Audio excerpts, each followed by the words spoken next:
नमस्कार दोस्तों, मेरा नाम है शेखर और स्वागत है आप सभी का हमारे ट्यूब चैनल शिखर स्टडी पॉइंट पर। तो दोस्तों इसमें हम देखने वाले हैं 40 महत्वपूर्ण प्रश्नों को। उत्तराखंड भी दोस्तों देखने को मिलेगी आपको, इसमें हिंदी भी, जीके भी, कंप्यूटर भी, तो सब कुछ आपको देखने को मिलेगा। तो आप वीडियो को अंत तक जरूर देखिएगा दोस्तों। ये वीडियो दोस्तों मात्र 20 मिनट से कम की होती है और बाकी दोस्तों आपके पास इतना पूरा दिन है, बाकी और भी आप पढ़ते रहिए, फिजिकल भी करते रहिए। तो चलिए दोस्तों शुरू करते हैं। पहला प्रश्न है यहाँ पर हमारा, भारत के उत्तरी मैदानों के बृहद क्षेत्र में प्रसारित मृदा है लाल मृदा, जलोढ़ मृदा, काली मृदा या फिर इनमें से कोई नहीं। तो इसका सही उत्तर होगा दोस्तों जलोढ़ मृदा। ये जलोढ़ मिट्टी जो है दोस्तों, ये भारत में क्या है कि सर्वाधिक मिलती है, सर्वाधिक पाई जाती है। तो ये भी आपको बिल्कुल याद रखना है। तो इसका सही उत्तर होगा जलोढ़ मृदा। एक प्रश्न दोस्तों आपको कमेंट बॉक्स में बताना है। हिंदी का वो प्रश्न है, प्रेमचंद्र जी का अधूरा उपन्यास कौन सा है? वो दोस्तों आप कमेंट बॉक्स में लिखिएगा। प्रेमचंद्र जी का अधूरा उपन्यास कौन सा है, ये आपको दोस्तों कमेंट बॉक्स में बताना है। जरूर से बताइएगा दोस्तों अगर आप एग्जाम की तैयारी कर रहे हैं तो। अगला प्रश्न है, ऑल इंडिया रेडियो की स्थापना किस वर्ष हुई? ऑल इंडिया रेडियो की स्थापना किस वर्ष हुई? तो इसका सही उत्तर होगा दोस्तों 1936 में हुई थी। बिल्कुल आपको याद रखना है। बाकी इसका नाम दोस्तों क्या रखा गया फिर? आकाशवाणी।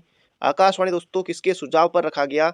ये रखा गया दोस्तों सुमिता नंदन पंत जी के सुझाव पर आकाशवाणी नाम इसका रखा गया। अल्मोड़ा में भी है आकाशवाणी, तो ये आपको बिल्कुल याद रखना है। तो ये हो जाएगा आकाशवाणी 1936 में नाम नहीं, आकाशवाणी की स्थापना 1936 में, और आकाशवाणी नाम जो था वो सुमिता नंदन पंत जी के सुझाव पर रखा गया था। अगला प्रश्न है, बेलूर मठ संबंधित है राजा राम मोहन राय, विवेकानंद या शंकराचार्य?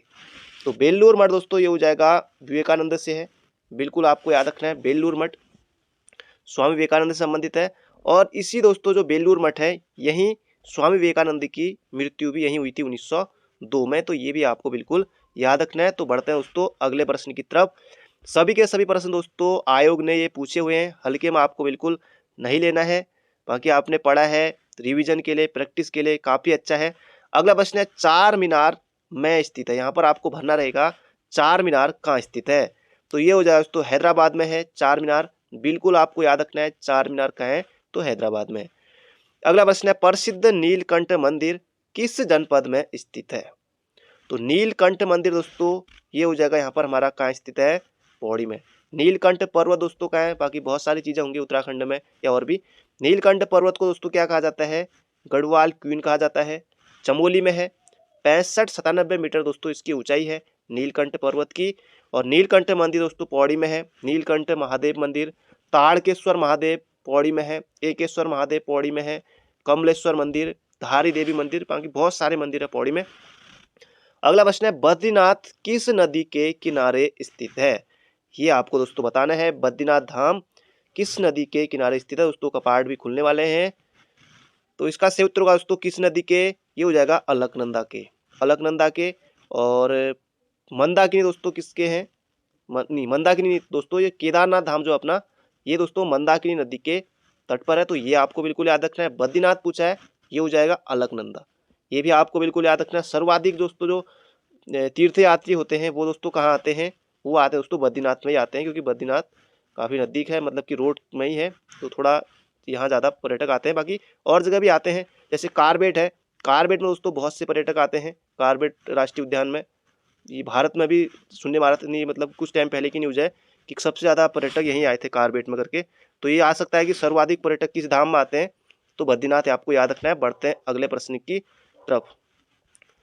अगला प्रश्न है, नीति आयोग में नीति से क्या तात्पर्य है? नीति आयोग में नीति से क्या तात्पर्य है? इसका सही उत्तर होगा दोस्तों national institution for transforming India. यही हो जाएगा दोस्तों इसका सही उत्तर। बाकी ये टेक्नोलॉजी आ गया, टेक्निकल न्यू इंट्रोडक्शन, ये भी नहीं होगा। ये होगा दोस्तों option number A, national institution for transforming India. बन सकता है एग्जाम में दोस्तों, याद रखेगा। और बाकी स्थापना नीति आयोग की कब हुई? तो 1 जनवरी 2015 को दोस्तों नीति आयोग अस्तित्व में आया था। ये भी आपको बिल्कुल याद रखना है। अध्यक्ष कौन होते हैं दोस्तों? पीएम इसके अध्यक्ष होते हैं। अगला प्रश्न है, निम्न में से किसका संबंध पंचायती राज से नहीं है? यानी कि दोस्तों पंचायती राज व्यवस्था से संबंधित किस समिति का संबंध है, किस कमीशन का यहाँ पर बताना है। शाह कमीशन, लिब्रा लिब्राहम कमीशन, नानावती कमीशन या उपयुक्त सभी। दोस्तों इन सभी का मैंने कहीं नहीं पढ़ा, नहीं आपने पढ़ा होगा, तो इन सभी का किसी का भी इनमें से पंचायती राज से कोई लेना देना, इनका कोई संबंध नहीं है। इस तरह के प्रश्न में दोस्तों आयोग पूछता है। बाकी बलवंत राय मेहता समिति याद रखिए पंचायती राज से संबंधित है। बलवंत राय मेहता समिति त्रिस्तरीय जो अभी चल रहा है, त्रिस्तरीय इसी समिति की सिफारिश के आधार पर है। तो 1957 में दोस्तों आई थी बलवंत राय मेहता समिति। इसके अलावा अशोक मेहता समिति, ये भी पंचायती राज से संबंधित है। तो अशोक मेहता समिति दोस्तों कब आई थी? 1977 में। तो यहाँ पर उत्तर होगा ये कोई नहीं है, इनको आपको याद नहीं रखना है। अगला प्रश्न है, भारत ने पुर्तगालियों से गोवा को मुक्त कराया वर्ष कब? तो गोवा को दोस्तों मुक्त कराया था 1961 में, ये आपको बिल्कुल याद रखना है। और इसके अलावा दोस्तों गोवा पूर्ण राज्य, दोस्तों गोवा राज्य कब बना? ये नहीं कि 1961 में बना, नहीं ऐसा नहीं है दोस्तों। गोवा राज्य बना 1987 में। 1987 में और भी दो राज्य बने हैं, कौन कौन? अरुणाचल और मिजोरम, ये भी दो राज्य बने 1987 में। ये भी आपको दोस्तों बिल्कुल याद रखना है। प्रश्न यहाँ से बनता है, जैसे नागालैंड की स्थापना, नागालैंड राज्य की स्थापना कब हुई थी? 1963 में। दोस्तों ये प्रश्न भी आयोग ने पूछा हुआ है। हरियाणा का गठन कब हुआ? ये भी आयोग ने पूछा हुआ है 1966 में। अगला प्रश्न है, मीरा एक, ये मीराबाई दोस्तों नहीं है, रोबोट है, स्पेस क्राफ्ट है, सुपर कंप्यूटर है। दोस्तों ये हो जाएगा सुपर कंप्यूटर। बाकी आपने जो मीरा के जैसे हिंदी साहित्य में हमारे मीरा भी दिया हुआ है, जैसे उनकी रचनाएं गीत गोविंद का टीका, नरसिंह जी का मायरा, वो अलग है, पर यहाँ पर मीरा दोस्तों एक सुपर कंप्यूटर है। अगला प्रश्न है, जबरदस्त क्वेश्चन है, मनसबदारी प्रथा किसके द्वारा लागू की गई थी? तो इसका सही उत्तर होगा दोस्तों अकबर। मनसबदारी प्रथा अकबर के द्वारा लागू की गई थी दोस्तों, ये आपको बिल्कुल याद रखना है। जो मुगल कालीन दोस्तों जो सैन्य व्यवस्था थी, वो जो ये मनसबदारी है इसी प्रथा पर दोस्तों वो आधारित थी, इसी पर आधारित थी। और अकबर ने इसे कहाँ से लिया था? तो मंगोलिया से दोस्तों ये मनसबदारी प्रथा को अकबर ने लिया था। अगला प्रश्न है, जो पद क्रिया की मात्रा या परिमाण बताए वह कहलाते हैं परिमाण विशेषण। अब दोस्तों प्रश्न में ही दिया, देखिए ध्यान से पढ़िए, किस जो पद क्रिया की मात्रा या परिमाण, तो हो जाएगा दोस्तों परिमाणवाचक क्रिया विशेषण। बाकी क्रिया विशेषण नहीं करना है, स्थानवाचक भी नहीं करना है, ये हो जाएगा हमारा ऑप्शन नंबर ए। या फिर अलग से भी आ सकता है कि परिभाषा से ऐसे अविकारी शब्द जो हमें क्रिया के परिमाण या फिर उसकी मात्रा या संख्या के बारे में बताते हैं दोस्तों, ये हो जाएगा परिमाणवाचक क्रिया विशेषण। अगला प्रश्न है यहाँ पर हमारा, विशेषण कभी कभी पुनरुक्त रूप में भी प्रयुक्त होते हैं। जी हाँ होते हैं, ठीक है। इस प्रकार के प्रयोग से अर्थ में अतिशयता आ जाती है, ठीक हो गया। निम्न में से उदाहरण है, इनमें से दोस्तों बताना है आपको कौन सा दोस्तों शुद्ध होगा, इनमें से वाक्य बताना है, ये अलग चीज है। इनमें से दोस्तों उदाहरण का चयन यहाँ पर बताना है आपको। यहाँ हरे भरे पेड़ दिखाई देते हैं, मतलब इसको शुद्ध वाक्य में आप ले लीजिए।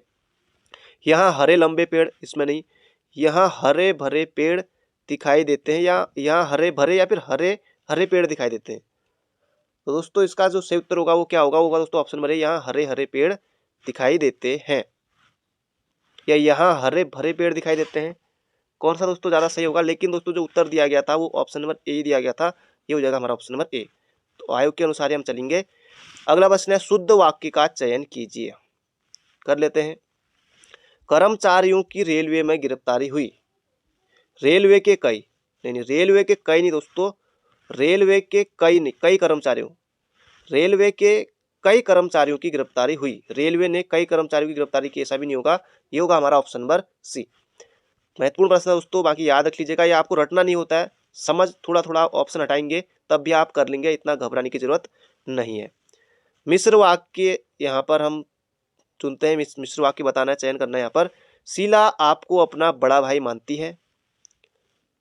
यदि इस वर्ष वर्षा न हुई तो सारी फसल नष्ट हो जाएगी। तो इस मोहन हंसता है, ये तो सिंपल सा सरल वाक्य है। शीला आपको अपना बड़ा भाई मानती है, वाक्य जरूर लंबा है लेकिन ये भी सरल वाक्य है, ये हो जाएगा दोस्तों ऑप्शन नंबर बी हमारा। यदि इस वर्ष वर्षा न हुई तो सारी फसल चौपट हो जाएगी, नष्ट हो जाएगी, पर ऐसा नहीं होगा दोस्तों, वर्षा जरूर होगी। अगला प्रश्न है, हिंदी में प्रयोग उद्धरण चिन्ह को पहचानिए। तो चिन्ह आपको दोस्तों पहचानने आने चाहिए। जैसे ये दोस्तों कौन सा है? तो विस्मयादि है। ये कौन सा है? ये जो ऑप्शन डी वाला है, ये दोस्तों उपविराम है। ये कौन सा है? अर्धविराम है। तो उद्धरण चिन्ह कौन सा बच्चा हमारा? Option number A. अगला प्रश्न है, गंगा नहाना मुहावरे का अर्थ है। स्वर्ग में पहुंचना, बड़ा कार्य पूर्ण करना, या फिर पाप न धोना। तो गंगा नहाना दोस्तों ये हो जाएगा बड़ा कार्य पूर्ण करना, बाकी पाप न धोना ऐसा कुछ नहीं है। और आपको भी दोस्तों बहती गंगा में हाथ धोना है, यानी कि जितने सारे दोस्तों एग्जाम हैं आपको भी जरूर से निकालना। अगला प्रश्न है पांव पर शनिचर होना, इसे भी देख लेते हैं। पांव पर शनिचर होना। और दोस्तों आपको ये भी बताना है कि जो ये मुहावरा है ये किस भाषा का शब्द है, ये भी आप कमेंट बॉक्स में बताइएगा। मुहावरा किस भाषा का शब्द है ये भी कमेंट बॉक्स में बताइएगा, अगर आप इस एग्जाम की तैयारी कर रहे हैं तो। अभी आपको बताऊंगा पुलिस किस भाषा का शब्द है, दरोगा किस भाषा का शब्द है, वो अभी आपको बताऊंगा मैं। तो यहाँ पर है पांव पर शनिचर होना, मुहावरे का अर्थ है दोस्तों, ये आपको बताना है। शनिदेव की पूजा करना हो नहीं सकता, एक स्थान पर स्थिर रहना ऐसा भी नहीं, एक स्थान पर स्थिर रहना यही हो जाएगा पांव पर शनिचर होना। अगला प्रश्न है भुज भुजगेश की वे संगिनी भुजंगिनी सी, यदि खेदी खाती थी दारुण दलन की, उपरोक्त में अलंकार है। अब ऑप्शन देखिए सलेश, यमक या सी, ए भी दोनों। अब दोस्तों दो अलंकार तो कतई नहीं हो सकते, अगर आपको माना नहीं आ रहा तो 75% आपका चांस है कि आपके चांस है इनमें से कोई उत्तर होगा, एक ऑप्शन कट गया, सलेश यमक अनुप्रास। तो दोस्तों यहाँ पर कौन सा अलंकार होगा, अनुप्रास होगा। अब कैसे, पहले दोस्तों अनुप्रास का हम अर्थ जानते, अनु अगर इसको विच्छेद करेंगे अनुधन परास। अनु का मतलब होता है दोस्तों क्या, बार बार, और परास का होता है परास का अर्थ होता है वर्ण, ये आपको याद रखना है बार बार। जब किसी वर्ण की आवृत्ति बार बार हो तो वहां पर होता है अनुप्रास अलंकार। ये देखिए यहाँ पर भुज में भू है, ये यहाँ पर भ, यहाँ पर सौ सौ, इस तरह से खेदी खेदी, तो बार बार दो दो, ये देखिए तो ये वही वर्ण की आवृत्ति हो रही है दोस्तों, ये हो जाएगा अनुप्रास अलंकार। अगला प्रश्न है यहाँ पर हमारा रूपक अलंकार का उदाहरण चुनिए। अब दोस्तों चार चार अलंकार दिए हुए हैं, कई बार दोस्तों कनक कनकते सौगुनी न जाने कितनी बार पूछा है ये। तो जहां जहां पर आपको कनक कनकते दिखाई दे आंख बंद करके यमक अलंकार कर लीजिएगा, कनक कनकते सौगुनी। तरनी तरुजा तट तमाल, यहाँ पर भी देखिए तो ये भी हो जाएगा अनुप्रास अलंकार। अब इन दो में से शुभ इसका सही उत्तर होगा दोस्तों ऑप्शन नंबर डी हमारा रूपक अलंकार, बीती विभावरी जागरी अंबर पन घट में डुबोरी तारा घट उषा नागरी, ये हो जाएगा दोस्तों रूपक अलंकार। बढ़ते हैं अगले प्रश्न की तरफ। अगला प्रश्न है व्यंजन संधि का उदाहरण है, देख लेते हैं। दिग्गज दिग्गज, दिक धन गज दिग्गज सही है। अप धन दी अवधि, ये भी सही है दोस्तों। ये दोनों हमारे व्यंजन संधि के उदाहरण दोस्तों, ये हो जाएगा ऑप्शन नंबर सी। बाकी यहाँ पर जो रजनी धन ईज, ई और ई बड़ी ई बनेगी तो रजनी, दोस्तों ये कौन सी संधि है, तो ये हमारी दीर्घ संधि है। तो इसका सही उत्तर होगा दोस्तों ए और बी, ये दोनों हमारे कौन से शब्द हैं, तो व्यंजन संधि के उदाहरण है। अगला प्रश्न है शुद्ध शब्द का चयन कीजिए। शुद्ध शब्द का चयन करना है यहाँ पर। स्वास्थ्य सही है, स्वास्थ्य हाँ उससे सही है स्वास्थ्य, तो स्वास्थ्य दोस्तों बिल्कुल सही है, ये बिल्कुल सही लिखा है। परिच्छेद ये भी बिल्कुल सही है, ये 14 दोस्तों रहता है, यहाँ पर ध्यान रखिएगा। जैसे अनुच्छेद लिखते हैं हम अनुच्छेद लिखते हैं ना इस तरह से, तो ये अनुच्छेद है, ये परिच्छेद है, ये भी सही है। विचिन्न ये भी सही है, तो ये सभी हमारे सही है। तो वर्तनी भी दोस्तों 1 नंबर के लिए आ सकती है, वर्तनी सिलेबस में भी है। अब इनमें से दोस्तों आपको अशुद्ध शब्द का चयन करना है। उत्पाद उत्पाद हाँ सही है दोस्तों। अध्ययन करो, अध्ययन बिल्कुल सही है। कर्मधारय समास, कर्मधारय भी दोस्तों सही है। ये दोस्तों जगत गुरु ये सही नहीं है, जगत गुरु महाराज की जय जगत गुरु इस तरह से होगा, ये दोस्तों ऑप्शन नंबर ए। अगला प्रश्न है निम्न में से कौन गुण संधि के उदाहरण है। सुरेंद्र सूरधन इंद्र, सुरेंद्र बिल्कुल है। परम धन ईश्वर परमेश्वर दोनों है, ये हो जाएगा दोस्तों ऑप्शन नंबर सी। पितराज्ञा पितृधन आज्ञा कौन सी बनेगी दोस्तों, यण संधि बनेगी। तो बढ़ते हैं अगले प्रश्न की तरफ। अगला प्रश्न है प्रतिधन उपकार। अब दोस्तों यहाँ पर विच्छेद करके भी दिया हुआ, देखिए तोड़ के भी यहाँ पर ई और यू यू बन रहा है, किस संधि का संधि विच्छेद है ये आपको बताना है। बाकी यहाँ पर शुद्धि आपको करना है, शुद्ध लिखना है। प्रत्युपकार ये दोस्तों है नहीं, मजा नहीं आ रहा इसमें। प्रत्युपुकार पुकार आ गया, ऐसा भी नहीं होगा, ये होगा दोस्तों यहाँ पर हमारा ऑप्शन नंबर बी प्रत्युपकार होगा, ये आपको बिल्कुल याद रखना है, इसमें भी संधि है। बढ़ते हैं अगले प्रश्न की तरफ। अगला प्रश्न है दोस्तों यहाँ पर अरबी शब्द का चयन आपको करना है, और आपसे मैंने कहा दोस्तों मुहावरा किस भाषा का शब्द है, और मुंशी प्रेमचंद जी का जो अधूरा उपन्यास है वो आपको बताना है। कमेंट बॉक्स में जरूर से बताइएगा। अरबी शब्द पगड़ी दोस्तों देशज है, पगड़ी देशज है। कोट ये भी नहीं होगा। अरबी दोस्तों ये होगा जुर्माना, जुर्माना है दोस्तों अरबी का। अब आप दोस्तों पुलिस एग्जाम की तैयारी कर रहे हैं सभी, पुलिस किस भाषा का शब्द है, अंग्रेजी, आपने सोचा बिल्कुल गलत है दोस्तों। पुलिस हमारा फ्रांसीसी भाषा का शब्द है, याद कर लीजिए। दरोगा किस भाषा का शब्द है? आप में से दरोगा का भी फॉर्म भरा होगा। दरोगा, दरोगा किसका है दोस्तों? अरबी, तुर्की, बताइए जल्दी से। दरोगा दोस्तों तुर्की भाषा का शब्द है, याद रखिएगा। तो ये हो जाए दोस्तों अरबी जुर्माना। बढ़ते हैं अगले प्रश्न की तरफ।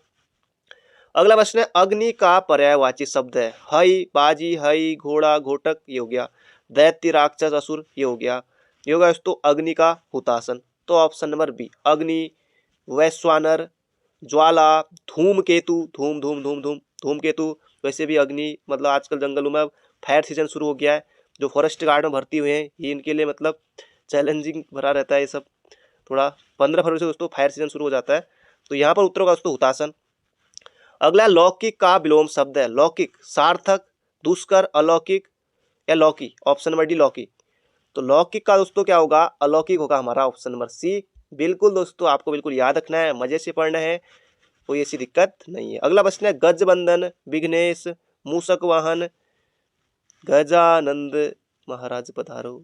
आप कहते हैं दोस्तों ये कहाँ पर कहते हैं? गणेश जी को कहते हैं। जब कुछ भी होता है तो गजानंद महाराज पधारो। दोस्तों ये हो जाएगा गणेश जी के लिए है। सभी पर्यायवाची शब्द याद रखिएगा, बिल्कुल आसान है, कोई दिक्कत नहीं है। अगला प्रश्न है किस वर्ष कुमाऊं गोरखा साम्राज्य में विलय हुआ? जबरदस्त क्वेश्चन है दोस्तों, थोड़ा प्रश्न घुमा के पूछा है, कुछ नहीं है, परिभाषा ऐसी पूछी है। उत्तर इसका अभी भी वही है 1790। बस इतना आसान प्रश्न है। किस वर्ष कुमाऊं गोरखा राज्य में विलय हुआ? 1790 में। यानी कि गोरखों का कुमाऊं पर अधिकार कब हुआ? 1790 में। चंद्रवंश का दोस्तों जो अंतिम राजा था महेंद्र चंद्र, यानी कि 62वां राजा था वो, और वो दोस्तों युद्ध हुआ था हॉलबाग का युद्ध। तब दोस्तों ये फिर उसके बाद हो गया था गोरखों का कुमाऊं पर अधिकार।